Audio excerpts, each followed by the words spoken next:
और भी टेक्नोलॉजी से रिलेटेड वीडियो को देखने के लिए सब्सक्राइब कीजिए वर्चुअल एकेडमी को और लेटेस्ट अपडेट एंड नोटिफिकेशन के लिए बेल आइकन को प्रेस करें।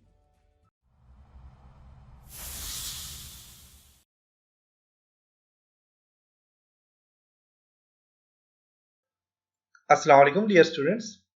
आज के लेसन में हम एडिट मेन्यू के ऊपर मजीद काम करेंगे।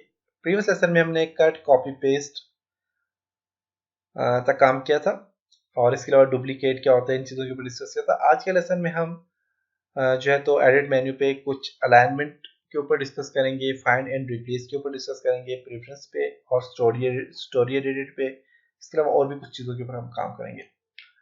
तो इसके लिए मैं एन पेज ओपन करता हूँ। एन पेज पे सबसे पहले आपके पास एडिट में फाइंड एंड रिप्लेस आ जाता है। तो students find and replace an page के लिए बनाया गया, लेकिन ये काम नहीं करता एन पेज के ऊपर। एडिट पे क्लिक करके मैं देखिए फाइंड एंड रिप्लेस पे क्लिक करता हूँ तो ये देखिए हाइड हो जाता है, मीन कि ये यहाँ पे काम नहीं करता। इसके बाद एडिट में आपके पास है असल में find and replace basically English के लिए यूज होता है, इंग्लिश वर्ड के लिए यूज होता है। अगर मैं इंग्लिश वर्ड यहाँ पे लिखता हूँ, देखता हूँ कि इंग्लिश के लिए यूज हो रहा है कि नहीं, तो यहाँ पे देखते हैं।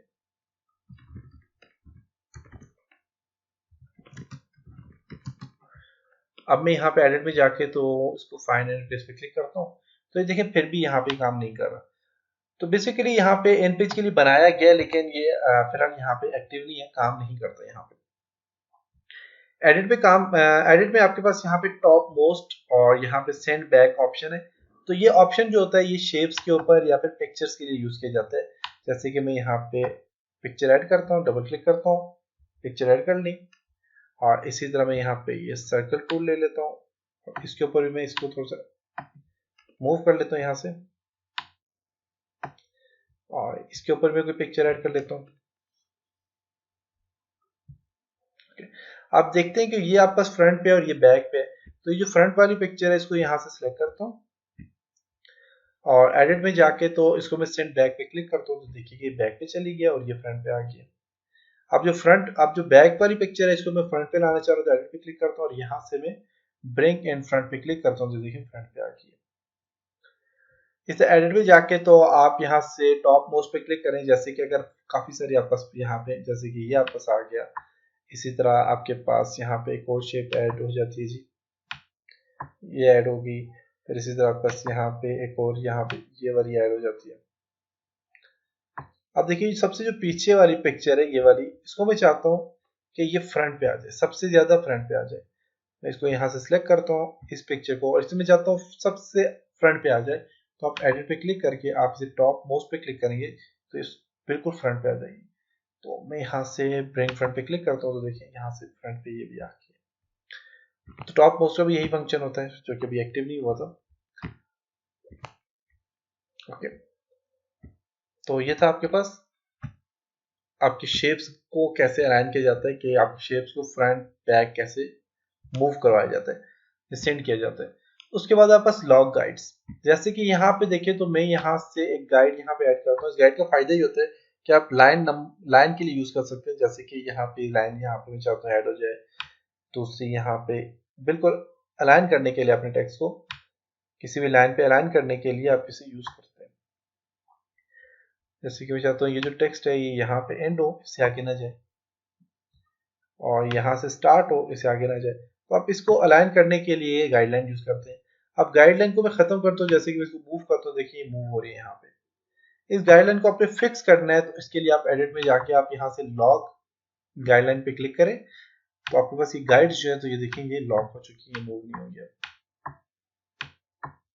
मूव करने के लिए एडिट में जाएं और लॉग गाइड पे क्लिक करके आप इसे देखें। दोबारा से खत्म करना चाह रहे हैं आप इसको मूव कर सकते हैं। दोबारा से आप उसे अपनी पोजीशन पे लेके जाएंगे तो ये क्या हो जाएगा, स्केल या रूलर के ऊपर लेके जाएंगे तो ये गाइडलाइन आपकी खत्म हो जाएगी।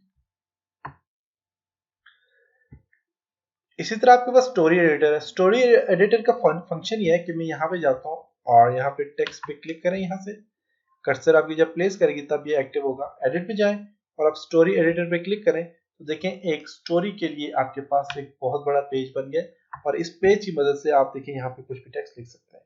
मेन साइड वाली टूल बार वगैरह और इसके अलावा पेज का जो एरिया ये सारा खत्म हो गया और आपके पास यहाँ पे स्टोरी के लिए एक जगह बन गई है। खत्म करना चाह रहे हैं इसको तो फाइल में जाएं, सॉरी एडिट में जाएं दोबारा से और स्टोरी एडिटर पे क्लिक करें तो ये आप पास दोबारा से वापस अपनी नॉर्मल पोजीशन में आ जाएगी। इंसर्ट पे जाके तो पेज पे मैं इंसर्ट करता हूँ, for example insert number of pages 1 mean 2 pages मेरे पास हो गए, 2 पेजेस हो गए। अब ये जो ब्लैंक पेज है इसको मैं डिलीट करना चाह रहा हूँ तो आप यहाँ से एडिट में जाके आपने डिलीट पेज पे क्लिक करेंगे तो आपका ये पेज डिलीट हो जाएगा। डिलीट पे क्लिक करता हूँ और यहाँ से फ्रॉम टू 1 जो भी आप यहाँ पे करें ओके करता हूँ। तो अगर दोनों करने दोनों कर सकते हैं तो मैं यहाँ से पेज है तो ओनली 1 बल्कि 2 टू 2 में यहाँ पे ऐड करता हूँ, मीन सिर्फ 2 पेज हो, 1 2 2 करेंगे तो आपके पास दोनों पेज डिलीट हो जाएंगे। तो मैं ओके करता हूँ तो यस, तो देखिए वो पेज एक क्या हो गया, डिलीट हो चुका है। तो अगर आप पास मल्टीपल पेजेस है तो आप चाहते हैं कि 10 से लेकर 7 तक पेज डिलीट हो जाए तो 10 से सिलेक्ट करके आप 7 तक आप करेंगे तो आपका 7 से लेकर 10 पेज में 7 8 9 10 से 4 पेजेस क्या हो जाएंगे, डिलीट हो जाएंगे। इसी तरह यहाँ पे आप पास एडिट में और डिलीट पेज के बाद प्रेफरेंस इस पे क्लिक करके आप एप्लीकेशन पे क्लिक करें तो आप यहाँ से देखें तो ये सारी चीजें हमने की हुई, मार्जिन वगैरह ये देख सकते हैं। यहाँ पे लेफ्ट से स्टार्ट हो, राइट से स्टार्ट हो, अच्छा एरो की मूवमेंट, इसके अलावा मार्जिन पे क्लिक करके आप यहाँ से मार्जिन का कलर चेंज कर सकते हैं। जो मार्जिन है साइड वाले इनका कलर आपने चेंज करना है, कलर चेंज कर सकते हैं। ओके, और यूजर का कलर चेंज करना चाह रहे हैं, कॉलम का कलर चेंज करना चाह रहे हैं, यहाँ से कर सकते हैं। और application type left to right आप टाइप करना चाह रहे हैं या राइट टू लेफ्ट टाइप करना चाह रहे हैं। और यहाँ पे टेक्स्ट बिलो कितना नीचे होना चाहिए टेक्स्ट, जैसे कि यहाँ पे देखें तो यहाँ पे 7 है तो यहाँ से आप 24 है 7 आप यहाँ से ऐड कर सकते हैं। पिक्चर्स के लिए यूज कर सकते हैं और फाइल को जनरेट करना है तो यहाँ से कर सकते हैं, ड्रैग कर सकते हैं, मूव कर सकते हैं। देखिए ड्रैग ड्रॉप टेक्स्ट क्लिक करें, इसको अनचेक करेंगे तो आप टेक्स्ट को मूव नहीं कर सकते, ड्रैग ड्रॉप नहीं कर सकते।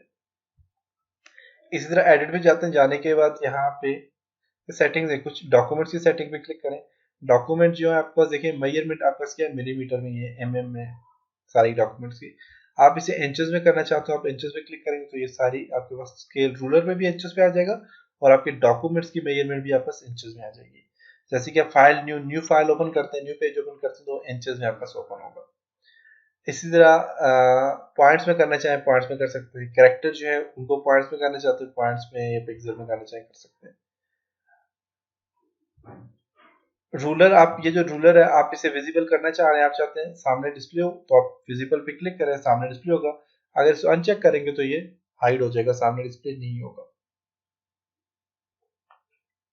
पेज नंबर आप चाहते हैं जब पेज नंबर आप ऐड करें तो आप पेज नंबर 1 से स्टार्ट होना चाहिए तो आप यहाँ पे देखें तो 1 से आप स्टार्ट कर सकते हैं। तो ये सारी सेटिंग्स होती हैं। इसी तरह एडिट में जाता हूँ, जाके प्रेफरेंस में क्लिक करता हूँ, करने के बाद यहाँ पे टाइपोग्राफिक पे क्लिक करें तो इसमें है जी फर्स्ट स्पेस की विड्थ कितनी होनी चाहिए, जब आप स्पेस प्रेस करें अपने कीबोर्ड से तो कितना स्पेस देना चाहिए। और यहाँ पे भी इसकी सेटिंग्स है, तो इन सेटिंग्स को आपने चेंज नहीं करना, छेड़ना नहीं है क्योंकि इसकी जो डिफॉल्ट सेटिंग होती है ठीक रहती है। इसी तरह एडिट में जाएं और एडिट में यहाँ पे आपके पास है और भी स्टोरी एडिटर है। स्टोरी एडिटर जो ये वाला है इसकी आपने चेंजिंग करनी सेटिंग तो आप यहाँ पे जाएं और यहाँ पे क्लिक करके इसकी सेटिंग चेंज कर सकते हैं। फंट साइज कितना होना चाहिए स्टोरी एडिटर का, इसका जब प्रिंट निकालो तो उसका फंट साइज कितना होना चाहिए और प्रीव्यू फंट साइज कितना होना चाहिए। तो 12 नॉर्मल होता है तो 12 ठीक रहता है। आप टेक्स्ट आप स्टोरी एडिटर में भी जाके अपना फंट्स जो है तो उससे चेंज कर सकते हैं यहाँ से साइज। तो ये सेटिंग्स है। और इसी तरह एडिट में जाते हैं और यहाँ पे आपके पास कीबोर्ड अब सेटिंग है। कीबोर्ड मैंने आपको बताया था कैसे सेटिंग करनी है, फोनेटिक कीबोर्ड की आपने सेटिंग करनी है। तो ये था जी आज का लेसन जिसमें हमने एडिट के ऊपर काम किया। इंशाल्लाह नेक्स्ट लेसन में हम व्यू के ऊपर डिस्कस करेंगे, व्यू और साथ में इसके साथ फॉर्मेट को साथ लेके चलेंगे, फॉर्मेट की कुछ चीज़ों के ऊपर डिस्कस करेंगे। तब तक अपना बहुत सारा ख्याल रखिएगा। खुदा हाफिज।